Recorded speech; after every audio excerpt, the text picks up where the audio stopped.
Now we're joined by Marcelo Etchebarne, one of the lawyers who worked on restructuring Argentina's debt. Thank you for joining us, Marcelo. Thank you very much. Now this is a very complicated case, and from Argentina's perspective, the bondholders, the hedge fund, that really is the majority of the bondholders, the ones that didn't go for the restructured bonds, are vultures taking advantage of Argentina's vulnerabilities. Do you agree with this? Well, not really. I think they perform a service to the industry, because if you own a bond and you don't want to go through the hassle of litigating, you want to sell it and you want someone to buy it for you. So that part, you know, it's fine with me. What's not fine with me is the result of the case, but that's a different story. The result of the case. What do you mean? How are you disappointed? Well, I think Argentina should have won this if they would have fought this differently, maybe. The reason why Argentina lost this case is because in 2005, Argentina passed a law saying the bonds that are not going to participate on this exchange will never be paid. And actually, the executive branch, the president, cannot pay them out. And judges said, well, that's not right. To basically say, we won't pay them at all. Exactly. That was the issue. Exactly. Okay. Now, in terms of this going to the Supreme Court, that's what Argentina would like to see happen. How likely is that? I think it's unlikely for the Supreme Court to take the case. There is a partial appeal to the Supreme Court before this last ruling. This last ruling had not been appealed to the court yet, but there is an en-banc rehearing petition pending.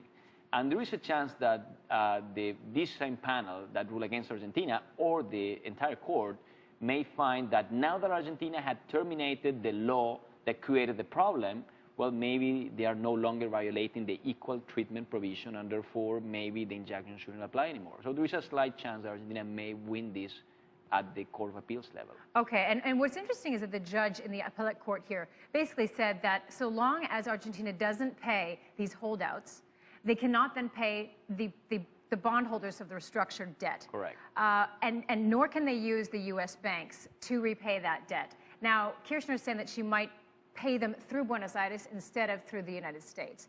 How would this impact things? Well, first, it was a brilliant ruling. And the court was very careful, and I'm sure they had a really hard time drafting this, because they knew the consequences this may have. And they said the injunction only affects Argentina, no one else. So they're not saying that the banks are directly involved. They're saying, I'm sure this will be subject to further litigation. So if U.S. banks get involved in this, they may get sued by someone. But Argentina is saying at the same time, we're going to pay the people who participated in the exchange, but it seems that we'll have to pay them in Argentina. That's not that easy to be done. So, I mean, Kirchner seems like she's really in a tight spot right now. Well, Argentina is in a tight spot, because if you talk to opposition leaders in Argentina, they think the same. So the chances of that $1.3 billion payout, they're pretty slim, correct? Yeah. You think Argentina's not going to pay it at all? And how are they going to get it done? Well, I would say that with the current status quo, I don't see any chance for the government paying that, or even the opposition supporting a payment for that.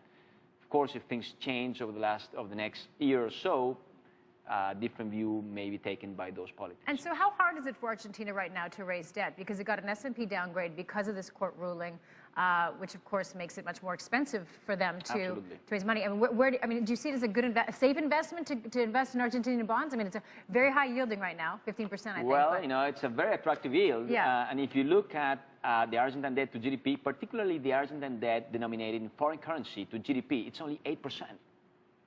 So there is no reason why, in the long term, they're not going to be paying out for this. So if you get a bond that's yielding 15% and you keep it for 4 years before the default, well, you collected 60% of the bond already. It's not bad. Thank you so much, Marcelo, for joining us. That was